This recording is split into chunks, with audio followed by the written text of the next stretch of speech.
Alvíceras, Êxodo frente e verso, ainda no versículo 11 do capítulo 3, hoje com um comentário de Champlin, Russell Norman Champlin. Na versão King James Fiel, você lê assim: E Moisés disse a Deus: Quem sou eu para que vá a Faraó e para que tire os filhos de Israel do Egito?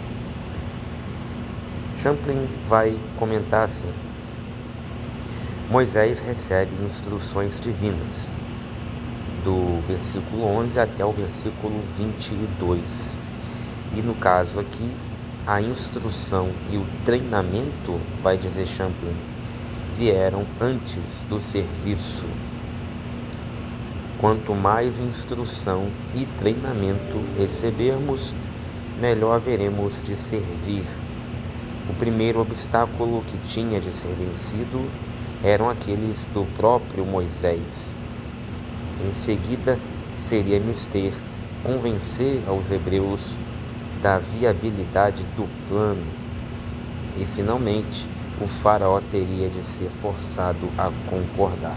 Então, Champlin coloca numa sequência, né? Ele aponta impedimentos, ou vamos dizer assim, óbices, dificuldades, para que a libertação do povo de Israel fosse concretizada. É claro que não são impedimentos para Deus, porque para Deus não há impedimentos, mas para que o projeto de libertação no qual Deus quer libertar o povo com a participação do povo fosse concretizado. Essa libertação que exige, ou que pede a participação, a coparticipação do povo, acaba resvalando em dificuldades por conta dessa coparticipação. Se fosse apenas pela participação solo de Deus, a coisa seria feita instantaneamente, sem nenhuma dificuldade.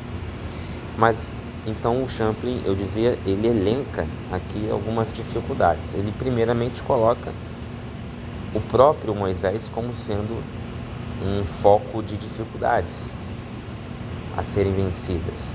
Por quê? Porque ele não tinha a maturidade, ele não tinha o contexto para... Primeiro, para libertar um povo, você tem que, no caso aqui, vir de fora para libertar. Porque no caso em que se coloca do povo de Israel, não era possível libertar o povo de Israel estando dentro do Egito. Porque Moisés era do lado dos egípcios, ele era da família ali, do palácio, do faraó. Então, não seria possível fazer o que ele vai fazer depois, estando na condição em que ele se encontrava.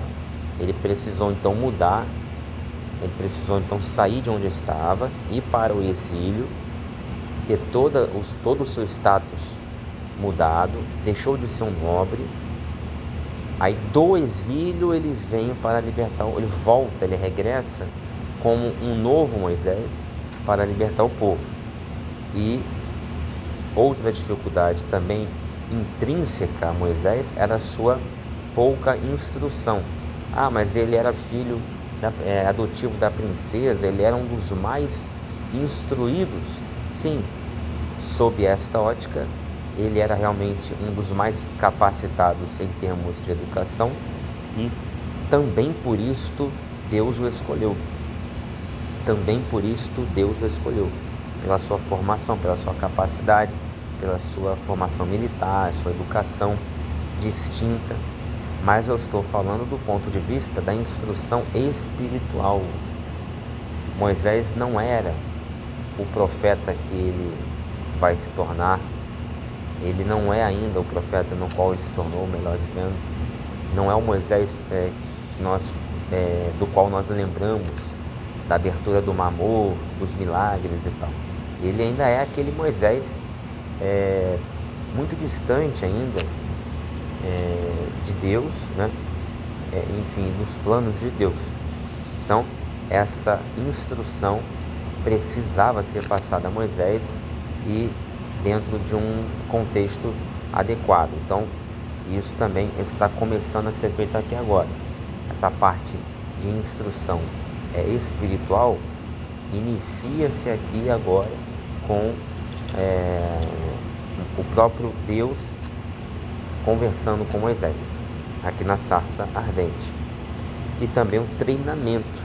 Esse treinamento não é militar apenas, ele já tinha. Não é treinamento de como ser um chefe de família, como cuidar da casa, como pastorear uma ovelha.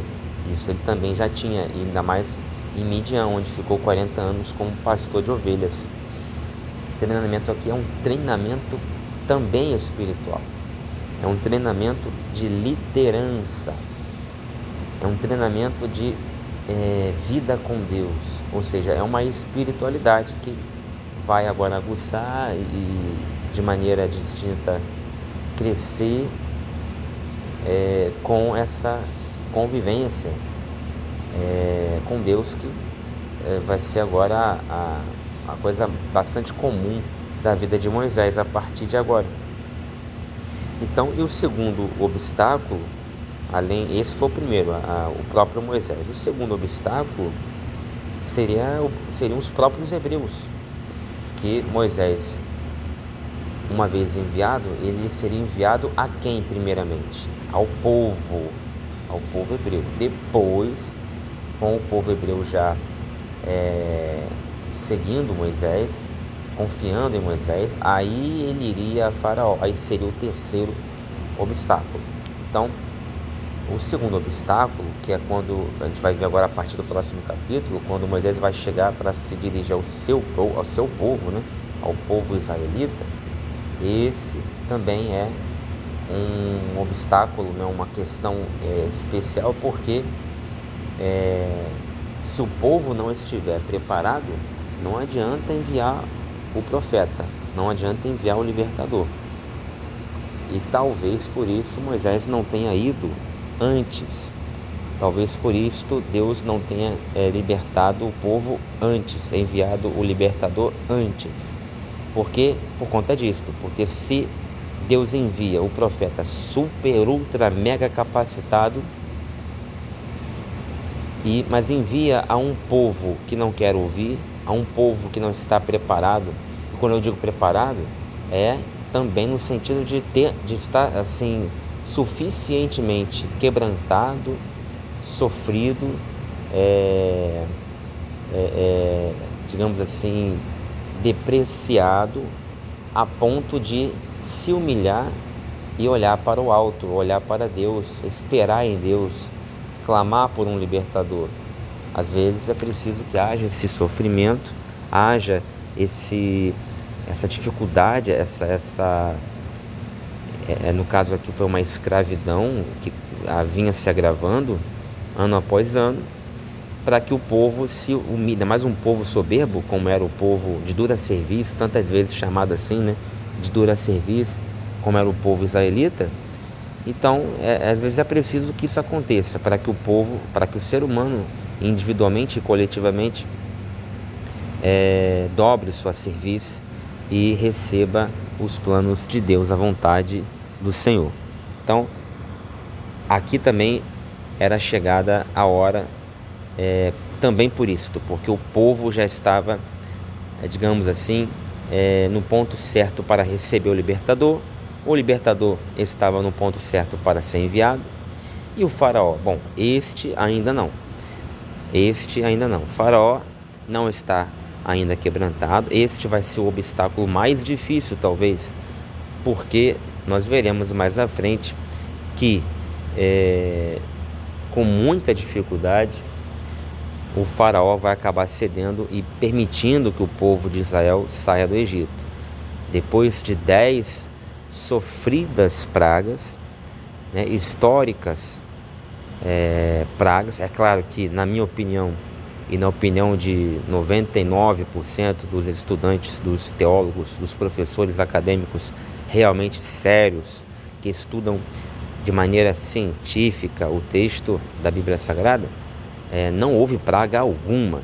Eu também não acredito que houve praga alguma, não acredito que houve, por exemplo, sapo, moscas, morte de primogênitos. Eu não acredito que tenha acontecido isso. Para mim é uma história de ficção, como centenas de outras da mesma época, de escritores, autores da mesma região e de outras também. Eu enxergo o Antigo Testamento mais pelo prisma literário do que pelo prisma espiritual. O Novo Testamento eu já enxergo mais pelo prisma espiritual, também ali, digamos, empatado com o prisma literário. Mas enfim, voltando aqui para Êxodo 3:11, é disso que o texto está tratando, né? De obstáculos que começam a ser vencidos agora. O primeiro é Moisés. Mais à frente a gente vai ver no próximo capítulo o povo deixando de ser esse obstáculo. Mas o terceiro e derradeiro obstáculo, que é o próprio faraó, alguns capítulos apenas à frente, é que você vai ver, finalmente, após 10 pragas, esse terceiro obstáculo ser quebrado e finalmente o povo ser liberto. Aí o Champlin continua aqui. Quem sou eu para ir? Moisés apresentou 4 objeções. Já falamos sobre isso no comentário do Victor Hamilton, no último vídeo. Primeira objeção, ou esquiva, como chama Victor Hamilton, apresentada por Moisés: a inadequação pessoal. Ele vai dizer: quem sou eu para que vá a Faraó para que tire os filhos de Israel do Egito? A segunda objeção é a autoridade de Deus investida em seu nome, entrega Moisés diante de Israel. Aqui no versículo 13, e disse Moisés a Deus: eis que quando eu vier aos filhos de Israel e lhes disser: o Deus de vossos pais me enviou a vós, e eles me perguntarem qual é o seu nome, que direi a eles? Ou seja, é uma segunda objeção que Moisés coloca. Olha, eles vão me perguntar: você veio amando de que Deus? De quem? Eu não sei nem o seu nome. Você que fala comigo aqui nessa sarça, o que eu vou dizer a eles? Então, é uma outra esquiva de Moisés. Claro que Deus vai respondendo uma a uma. A esta segunda esquiva, por exemplo, Deus vai dizer a Moisés: diga que o eu sou lhe enviou. Bom, aí a terceira objeção são as dúvidas de Israel acerca da comissão e da autoridade recebida por Moisés da parte de Deus, que vai estar um pouco mais à frente no capítulo 4, versículo 1. Já vimos isso também, inclusive, no último vídeo. E a quarta e última esquiva é a falta de eloquência de Moisés. Ele vai dizer que tem a língua pesada, que não sabe falar, esse tipo de coisa. Já falamos sobre tudo isso em vários vídeos anteriores também.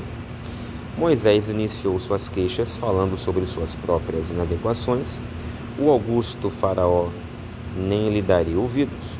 É como se Moisés tivesse dito: Domine non sum dignus. Os homens mais aptos para grandes missões geralmente são os que se julgam mais despreparados. Quando Deus chamou Jeremias para ser um profeta, sua resposta foi: Senhor Deus, eis que não sei falar, porque não passo de uma criança. Ambrósio, o Santo Ambrósio, lutou muito para não ser nomeado arcebispo de Milão. Agostinho relutou em aceitar a missão na Inglaterra. Anselmo temia aceitar a liderança da igreja nos dias maus de Rufo. Isso aqui a gente viu também no último vídeo, o próprio comentarista Ellicott, que a gente leu na íntegra. O Champlin usa muito também o Ellicott. Estas são palavras de Ellicott. Aí ele continua: durante 40 anos, segundo Atos 7:30, Moisés tinha sido um humilde pastor no deserto. Estaria ele agora preparado para ir falar pessoalmente com o faraó? O faraó tinha grande poder e um exército bem equipado. E o que tinha Moisés? E é isso aí. Assim comenta Russell Norman Champlin, o versículo 11 do capítulo 3 de Êxodo. No próximo vídeo seguiremos comentando o capítulo 3 do livro de Êxodo.